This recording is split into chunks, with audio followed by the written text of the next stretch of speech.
Good afternoon, everybody. Welcome in to the Establish the Run NBA DFS Injury Analysis Show for Wednesday, May 10th. Couple of game fives on tap tonight. Two teams heading home, down 3-1. One of them being my beloved Knicks. The other being the Golden State Warriors, which is a little bit surprising to see them down 3-1 here as well.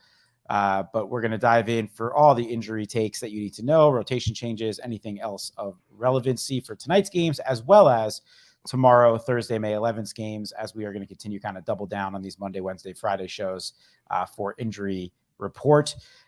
Joining me, as always, is the great Mike Gallagher. Mike, how are you doing after your, I think you can call them your sons now, dropped another one or dropped one pretty handily last night. How you doing? Yeah, I'm kind of a Suns by proxy fan now. Definitely rooting for him. Going to the game tomorrow, and I said I've got I've been the last two games, Sun games I've been to. DeAndre Ayton's been benched in both of them. So might be a third, maybe the full 48, which we could talk about later. But some injuries to talk about. The CP thing we'll talk about a little bit.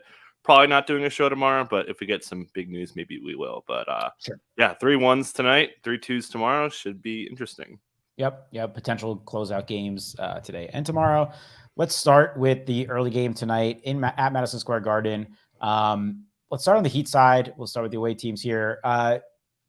Still have once again listed Jimmy Butler and Caleb Martin questionable.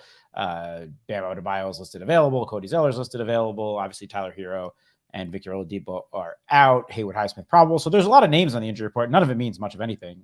They're all going to play, obviously, aside from the guys that are out. Also, nothing too surprising that we saw, I think, in Game 4 there, rotation-wise. You have anything to note here on Miami? No, pretty straightforward. Don't really have too much to add. We've seen Kyle Lowry's minutes off the bench be really stable. Excluding the garbage time minutes, been usually hanging in the 26 to 30-ish minute range, usually closing, guarding a little bit of RJ Barrett. We know coaches love to put him on forward, so that adds really a nice defensive piece for them to give them a little bit of ball handling, defense on the other end. And he's been great. Tibbs spent half his press conference talking about how Kyle Lowry off the bench has really disrupted the flow of the game for the Knicks. So he's been huge. We were kind of hinting, and we actually were on top of this for the last DFS show with the Heat, that it felt like Gabe Vincent could kind of go away here because Lowry's so important for how they want to play defense. He needs to use the spacing. That's kind of how it played out. So not quite this. I think Gabe ran pretty bad in the last one, so probably upper 20s minutes for him. Kevin Love, low 20s minutes. Jimmy Butler can pretty much ignore that Q tag. He's been playing full minutes. Generally been unaffected by what the Knicks are throwing at him. Maybe we see some more aggressive coverages there. Bam's hamstring's healthy. Caleb looks fine. We've got the Heat obviously had really very little to change what they've been doing, even though they are changing strategies mid-series for defensive coverages, just because Spoelstra is next level at trying to get ahead of possible adjustments coming. He's unbelievable, Spo. As is this Miami team, they've been lights out, obviously, and they've been shooting. They've been super hot from three, and then in game 4, they just out hustled the Knicks as well, which was really upsetting to see as a Knicks fan. But yeah, I mean they're crushing. Max Strus has been amazing. Just absolutely killing it. It looks like a team that deserves to be in the Eastern Conference Finals. So we'll see if they can close out tonight at the Garden. On the other side of things, we did have our first game without Emmanuel Quickly. He's doubtful once again here. Don't expect to see him suit up, even if this series somehow gets to 7. I think he's done. We kind of theorized on how they would replace those minutes. We saw, probably 42, 44 minute upside for Brunson. That's exactly what we got. Only 4 minutes of Deuce McBride in that one little stint as the backup point guard. They also made the change that we also theorized about with Quentin Grimes coming back into the starting lineup. Still think that was the right decision for sure. Spacing, a lot of different reasons there. Played huge minutes as it wasn't a Josh Hart game, and he was also in foul trouble. I would expect to see pretty much the same. It's worth noting Evan Fournier has also just popped up on the injury report with a questionable tag for illness. So even if they did want to try to make a change for a little bit of more offense for, 6 to 10 minutes of play or something like that, he's now questionable too. So something to note. The only other note I have here, and then I'll throw it to you for any takes you have, is Obi Toppin's minutes got really cut down, only 6 minutes there. Randall was a disaster, but they're still playing on big minutes. They need his offense to have any chance here. So yeah, the second half rotations are really the key here. We saw an airtight rotation. We saw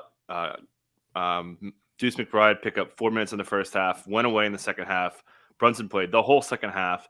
And then we saw Obi Toppin pick up 6 non-random minutes, and then those went away in the second half. So, straight 7-man rotation could be on the table again here. So, could see really, really big minutes out of Brunson. Maybe Randall, Quentin Grimes, you mentioned, got boosted a little bit from Hart. But Miami doesn't play too big at the 4, especially when Kevin Love's off the court. So, definitely comfortable playing Hart as a 4. Hart's one of the better rebounding wings in the NBA. So, he has that going for him. That's obviously of paramount concern with the Knicks kind of really losing that edge in this series. Miami's really been able to neutralize what was by far their biggest strength in the first round. So I think the main rotation question is, would Tibbs dare go 7? I think on the table. We haven't seen him run a non-point guard. He's very kind of traditional as far as he wants like a point guard on the court at all times. So Brunson could play like 46 minutes, sit for 2, get Deuce in there for 2, give him a blow, go right back out there. Obviously, with their season on the line here, they're really the first time that they're going to face this all season. So, that's kind of the big question. RJ Barrett's minutes have been pretty solid, and Randall's minutes have been very, very good. So, could see really elevated minutes in # biggest game of the season. Yeah, I wouldn't be surprised to see 7 either. For sure, unless somebody gets into foul trouble or something like that. I think probably a mix of one other spot of just layover minutes for that 8th spot, like the Obi McBride group. So this game's pretty straightforward tonight. Obviously quickly out. That's mostly it. Let's go to the late game this evening. Also backs against the wall for the Golden State Warriors. Starting the Lakers side, LeBron and AD listed probable. Obviously been that way all season. They're playing major minutes. You see there, both played 43. Not concerned about that. Mo Bamba questionable, also irrelevant. But we are starting to see some rotation changes here where, that Jared Vanderbilt, Rui Hachimura spot, down to 25 combined minutes there in game 4. And it's become the Lonnie Walker show, man. I mean, one of the all-time, epic fourth quarter performances out of kind of a guy, a no-name, or if you will, or a guy that come out of nowhere. And he's really, catapulted his way into this rotation big time. Plenty of minutes for all 3 guards still, Schroeder, Reeves, and Russell. But it's Lonnie that they're going with in that last spot. So I'm expecting, I would expect to see more of the same here tonight. If it ain't broke, don't fix it. Yeah, Lonnie took minutes from really 2 guys, Jared Vanderbilt, which I'll get into, and D'Angelo Russell close over him. With that also affected the Warriors side of this. A lot of push and pull here. That I think there's a lot of edge in DFS. We talked about yesterday's DFS slate, kind of not being a fun one. I think there's a lot of edge in this one. So excited to talk through it later with Chris Lafagas, by the way, filling in for a little bit here. But yeah, so there's a few things we know. I think at the top, I don't think Jared Vanderbilt has the same ceiling. The way the Lakers are running their coverages on this pick and roll stuff, it doesn't really behoove them to have Vanderbilt on the court. They're not using him in on-ball defense anymore. They want spacing on the other end. They want just a little bit more speed to keep up with the Lakers. So these are all really bad things for Jared Vanderbilt. We've seen the last 2 games, his minutes really decline after it looked like they were going to be really solid. Why? Because they are introducing Lonnie Walker, who can play on-ball defense a little bit. So that takes away that big need that they had from him is not there anymore. So I feel like that's why his minutes floor is very low. Maybe he gets going. We saw LeBron guard a lot of Draymond, which we're going to get into on the Warriors side, how their defensive stuff works. And then also you mentioned, Rui kind of going away, just playing really small. You're basically making LeBron almost a straight 4. And then you're filling in your guards and your wing minutes with your Lonnies, with your Schroeders, with your D'Los, with your Reeves, and filling out your rotation that way. So that's mostly how the rotation is going to look. So I expect them to play a little bit smaller. We've seen Schroeder play a ton, continues to close in big spots, gave him pretty good minutes there. I think his minutes are pretty safe. We got him in the upper 20s, obviously playing 35 in the last game. Really, really need his additional ball handling and on-ball defense, especially if they're going to play that way, with the way they're going to try to hide the Anthony Davis pick and roll actions there, which again, I'll get into on the other side of this game. But LeBron and AD playing a ton. We got him at 40.5 minutes. And, we don't want to go too much higher here because their backs aren't against the wall. 7-point spread, I think it still is. So, but yeah, could see those minutes kind of get hurt a little bit. Again, if you're playing defense that way, he could get hurt a little bit. We saw him could get pulled in actions more, which I guess we can kind of explain that on the Warriors side here. Yeah, and he's super streaky, right? Like he was 1 of 10 from the field. Still had the leash of over 30 minutes, but you can understand why they would close with Schroeder and Walker over Russell. And Reeves had a much better bounce back game that he wasn't getting himself pulled off the court. So, yeah, great to see from Lonnie Walker. Is a lot of fun stuff there. I'll see if he can replicate that Game 4 success here in Game 5. Speaking of the other side of this, backs against the wall, coming home. You asked me right before off air if I think the Knicks extend this to 6. I would say if you put a gun to my head, yes. I think that they show up enough, but I feel better about Golden State doing it. Obviously, they're a great home team all year. I don't think that they are going to just lay down here in 5 games. So how do you expect the Warriors to come out and fight tonight? We saw Gary Payton jump into that starting lineup in Game 4, as you anticipated that he might. Was pretty solid too, 7-9 from the field, 23 minutes. You expecting Payton to stay in the starting lineup, and anything else here for the Warriors? I think so. So we saw D'Lo really struggle. Gary Payton really pressured him, couldn't get any clean looks. Kerr had said 2 pressers ago that, hey, we need to put – this is after D'Lo really cooked 2 games ago, right? So they're, okay, let's put Gary Payton on D'Lo. Gary Payton didn't close. They actually closed with Moses Moody and the starters. So Steph, Clay, Moody, Wiggins, Dre was the closing lineup for 9 minutes, no subs, which I'll get into in a second. But let's talk Gary Payton here, talking about what he gives you and what changed big time in the first half and the second half was how the Lakers defended Gary Payton. They started with Anthony Davis guarding Gary Payton, which was expected. And I think the Warriors knew that. I think the Lakers kind of knew that going in. And we saw Gary Payton set a ton of screens. They are trying to get Anthony Davis into the coverages as much as they can, pull him away from the basket, rotate the ball, and get some easy layups. We know the Warriors have year in, year out led the league in points off cuts. Certainly a huge component of their offense with the split actions and stuff that they run. However, they changed the coverages in the second half, and they put Anthony Davis on Andrew Wiggins. It was a little tougher for them to run this action. They didn't run it as much. Shout out to Synergy Sports. They had mentioned that there were only 8 pick-and-roll actions with Anthony Davis involved to defend after 20 in the first half. And that was because, they don't run a lot of Andrew Wiggins pick-and-roll stuff. So there's a couple ways this can go. Maybe they could, still try to run it and, run. Andrew Wiggins is, capable with the ball in his hands, so certainly not as dangerous as Draymond or Steph, et cetera, et cetera. But that's something to keep in mind. So the bull case for Gary Payton is, hey, we need you to guard D'Lo. We need our defense to at least hold water here because they don't have a lot of guys who can guard him. We saw Lonnie Walker was kind of killing Steph. They were really getting Steph in the actions because they were short on-ball defenders, and it affected them there as the Lakers had a pretty good fourth quarter offensively, and mostly half court. But so I think Gary Payton starts. It's just a matter of how much he's going to play. Right. The other factor of this is Moses Moody, right? Moses Moody closed. Steve Kerr said they wanted spacing. You can make a case it was pretty crappy. They couldn't score in the fourth quarter. They got pretty decent looks. It was a lot of missed Clay stuff. Steph couldn't make shots in the fourth.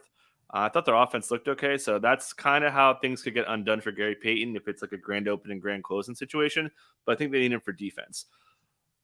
Do they dare? Let's get to Jordan Poole here. Yeah, horrendous game. Worst game he's ever played as a Warrior. How short is his leash?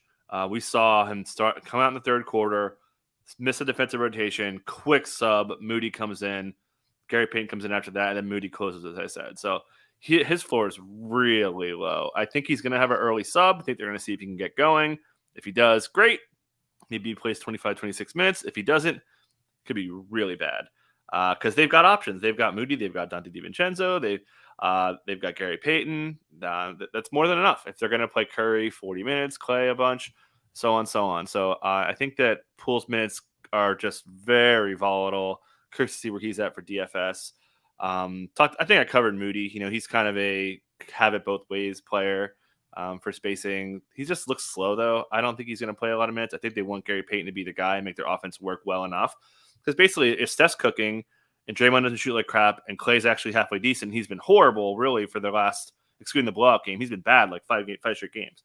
So a lot going on there. I think I kind of covered it. And the other note, too, is no Draymond Looney overlap. That's gone away. Completely went away in the second half. It's been going away really all series now. So our Looney minutes are really light after playing, mid-30s minutes in the last series. Has not looked very good overall. So it could be pretty tight here for the Warriors. Is obviously they need this game. Yeah, Looney in general has gone away compared, Yeah. crazy to think about compared to what how important he was to the round one series. But that's the NBA playoffs for you, man. Matchups dictate rotations. You're seeing Moses Moody be heavily involved. It's interesting to say you don't think he's going to get too many minutes tonight after, him closing down the stretch. So curious to see how Kerr handles that tonight. But yeah, I mean, that'll be really interesting for you and Claff to talk through on the DFS show later. Yeah. Kind of Well, the I think secondary they Warriors. wanted to be Poole. They really, really, really wanted to be Poole. Right. He's just played, and I think they wanted to start him last game. He's just been so bad that they don't feel if you're starting him, you can't start him and rework your rotation on the fly in a do or die game. So I think that they're going to start GP2. They had success with those lineups, especially early third. That looked really crisp, even because they were making shots early in the third, and that just went away. So I think in the whole, like Gary Payton's, if Steph's playing well, I think Gary Payton's minutes are really safe. If he's not, and they need to kind of generate more offense in the flow of things, that's where Gary Payton can come undone. So betting on Steph is kind of betting on GPT. There's a lot of like correlations for how these lineup pieces are together on both sides. So I think that's where the edge is at on the DFS today. Yeah, when you guys will break that down in more depth from the DFS side of things, but yeah, both of these teams' secondary pieces I think will be pertinent tonight to getting the slate right. So you'll talk that through later. All right, let's preview tomorrow's game 6s. Philly, man, unbelievable letdown by Boston. Going back home in these game 5 spots, series tied 2-2. I bet on Boston. I felt like an idiot. And I haven't bet much on the playoffs this year. I'm like, there's no way, especially with how much they've outplayed Philly throughout the series, and it was just James Harden kind of putting the team on his back. I'm like, there's no way they go and not only didn't win, but like they never had this game. I mean, it was Philly the whole time. And I guess so. Let's just talk rotation stuff. I mean, the biggest surprise, obviously, was the appearance of Daniel House Jr. Into the rotation. 15 minutes off the bench, 5 of 7 from the field. Pretty productive. Brings down, I guess, Melton a little bit. Brings down Yang a little bit. And it sounds like, based off some comments after the game, Doc might stay there. Yeah, I said it was a gut feeling to go to Daniel House. He had cited experience with James Harden in previous years, which makes sense. And this is why we thought McDaniels was valuable. It's because, hey, wing defense, we need that in this matchup, and they felt comfortable with House picking up that role with his experience. So experience kind of trumped everything for him. So yeah, expect that to continue. Certainly worked. As you mentioned, Philly got. The score doesn't really show it, but just really crisp offense, a lot of ball movement. We saw really good production out of Tobias. Tyrese Maxey, who's really struggled against the Celtics, absolutely popped off, especially late to kind of put the game away. But really, good minutes from the starters all around. That was really the key. Embiid looks pretty healthy. Harden, again, really strong game. Didn't shoot it great. Didn't have to. Was called a, quote, magician and, quote, pitched a perfect game, according to Doc Rivers. Harden's been really good. And as great as Embiid was, Harden really setting the tempo and dictating the ball movement was probably, just as big as the Embiid stuff. Yep. Yeah, totally. They're pretty straightforward here at this point. I mean, it looks like House will be, in that role there on the bench. And besides that, all the starters should continue to get their big minutes. All right. So let's go to the other side. I mean, I don't have much here. Time Lord played a little bit more in this game, 19 minutes. I think he had been at like 12 to 15-ish in this series. Horford was down a little bit, couldn't get anything going from the field. Just a really bad Horford game overall. Didn't score once. Similar minutes for the point guards. Brogdon was the odd man out or low man this game. Just general, any thoughts on Boston and what you're expecting tomorrow? Yeah, definitely expecting the same starters. Just a really bad offensive game from Horford. Got pretty good looks, missed them. Defense wasn't as good as it was in the fourth quarter of 2 games ago. A couple of mistakes from Mazzulla. Too much Brogdon on Harden. They've been kind of going away from Derek White a little bit. I think that we talked a lot about Brogdon being able to kind of come back to life, but he's not going offensively. You just got to kind of cut your losses. I thought that was a little late to go away. Tatum's playing a bunch. We finally saw Jaylen Brown shoot the ball more. Don't want too strong of a take there. And then obviously no overlap, which you kind of alluded to. We're not seeing this Time Lord Horford overlap at all, which was a staple against a big man who likes to post. And I don't think that they're going to go that way. Yeah. So, yeah, I mean, it just play better. That's really the only adjustment for the Celtics. Yeah, it's pretty straightforward. I mean, Philadelphia has a chance to close out in 6 at home, and we'll see if Boston can prevent it. And not, we'll talk through more tomorrow, but not much to dive in on there. The other game, however, there is definitely some to tie in on. So you mentioned you're going tomorrow night in Phoenix. The Suns looking to tie the series back up at home.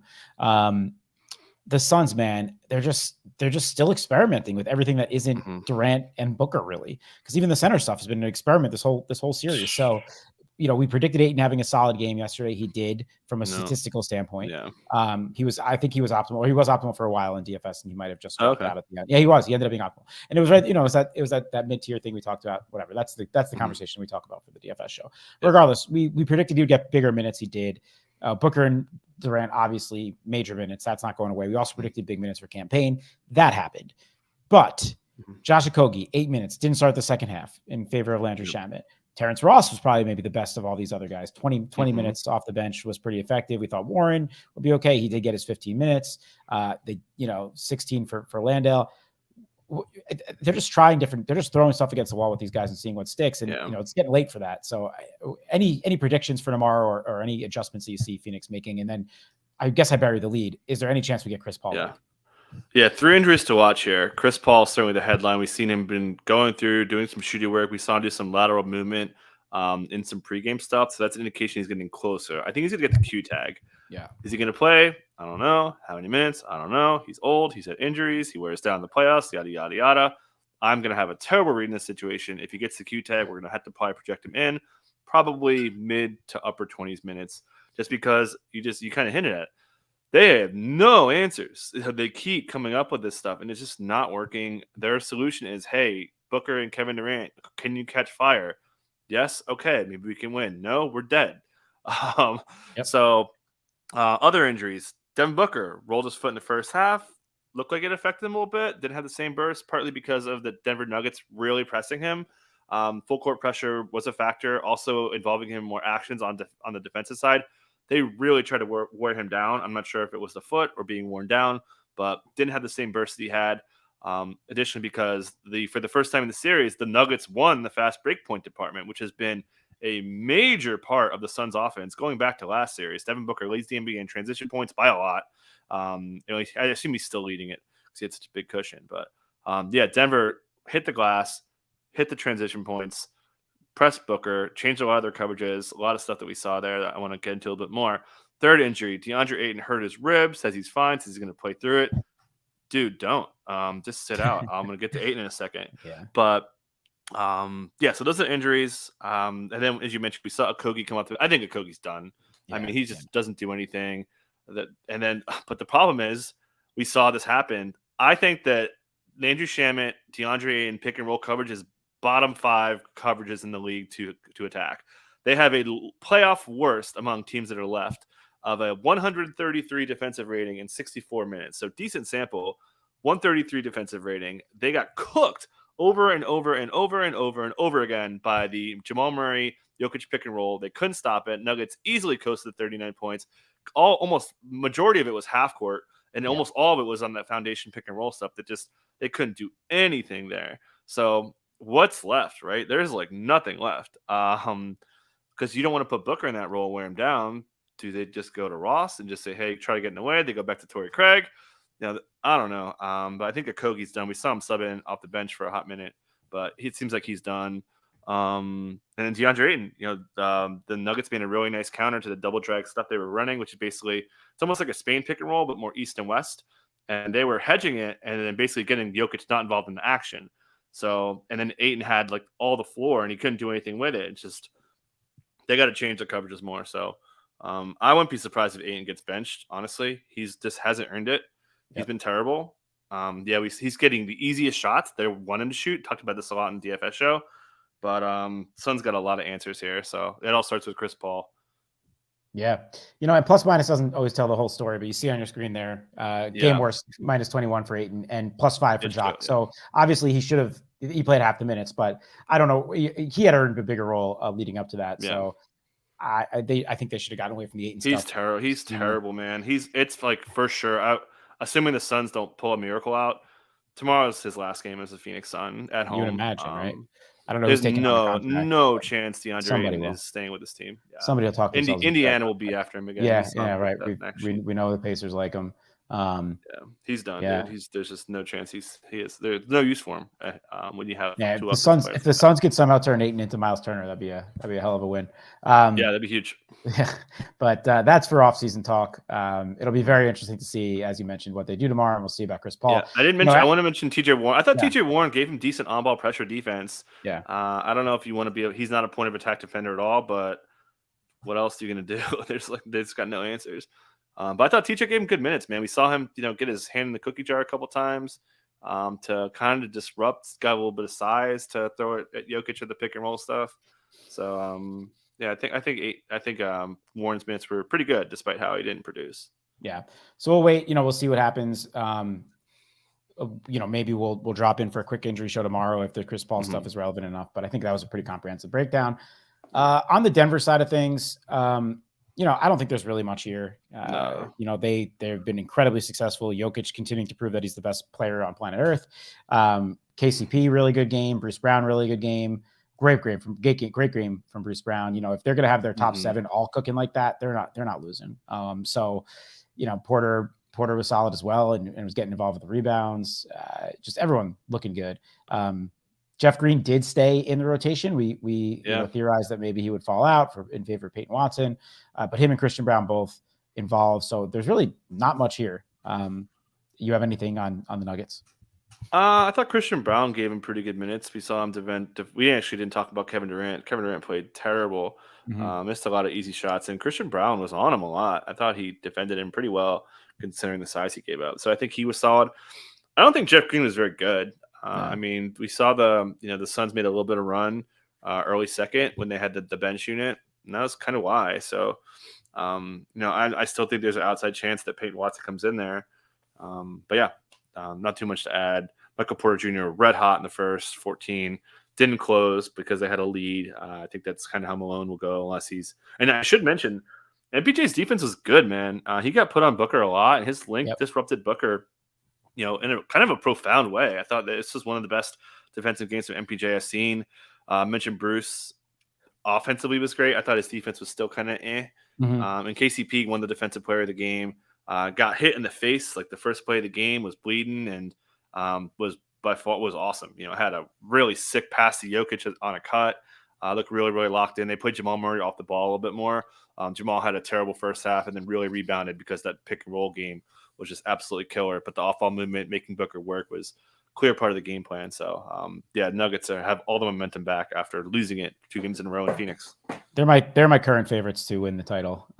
Vegas is as well. I saw that. Yeah, that makes sense after the Boston loss last night. I hadn't looked at that, but yeah, I agree with Vegas in this one. And if you're going to get Michael Porter Jr. locked in on defense and nailing down his threes, that's just an X factor for them. That if he could keep that up for the rest of the playoffs, with the way Jokic is playing and obviously what they bring from that top 7 is great. So, yeah, man, I think that does it here. Again, we'll see. I think plan on not having an injury show tomorrow, but maybe we'll surprise you for a quick 10-minute or something. It'll be a game time call. But we will be back behind the paywall at 5:00, as Mike mentioned. Chris Lafakis and himself, Mike, filling in for me as I'm going to take the night off from the DFS show, but they'll be here to break it all down. Clap's done a great job filling in on that show. And of course, by the way, we have another big thing happening tomorrow, and that is the NFL schedule release. So all you Week 17 bros out there, get ready for it because, get your flashcards ready to start studying because those BBM drafts and puppy drafts tomorrow get a lot more interesting. Things are about to shift around drastically starting tomorrow at 8:00. So Mike, tell us about where people can use that great schedule knowledge to the test. Yeah, I should mention one of my friends asked me about a dynasty question. I was like, I have no idea who that is. I am not in football mode yet for obvious reasons. But yeah, support the people, support us. The show is brought to you by Underdog Fantasy. You could play Best Ball Mania 4. You could play their NBA snake drafts. All sorts of stuff in Underdog Fantasy. You can use our projections for their fantasy pick'em game as well, which is pretty cool. But you could use promo code ETR for $100 deposit match. That's promo code ETR at underdogfantasy.com. Yep. Great stuff going on at Underdog. And of course, if you cannot support us on the paywall side of things, ETR, we will have you covered through the playoffs, which will lead really right into football season, everything going on at ETR. Great discounted packages for you for the rest of the season. But if you can't support us behind the paywall, please at least do support us here on the Established to Run NBA YouTube page. Please give a thumbs up on this video. Would really appreciate that. Please hit the subscribe button. We'll have content coming for you most days through the rest of the playoffs, and then we'll have some fun stuff, I'm sure, for you in the offseason on this page. And at least tell your friends, spread the word. We really appreciate it. Keep feeding that algorithm so we can feed our families. Nom, nom, nom, nom, nom. Chris Lafficus, as he's very excited in the chat, and Mike Gallagher, 5 o'clock behind the paywall. If not, we'll see you tomorrow or Friday here on the YouTube page. Good luck to everyone tonight. And say a prayer for my New York Knicks as our season may be ending. All right. Good luck, everyone. Take care.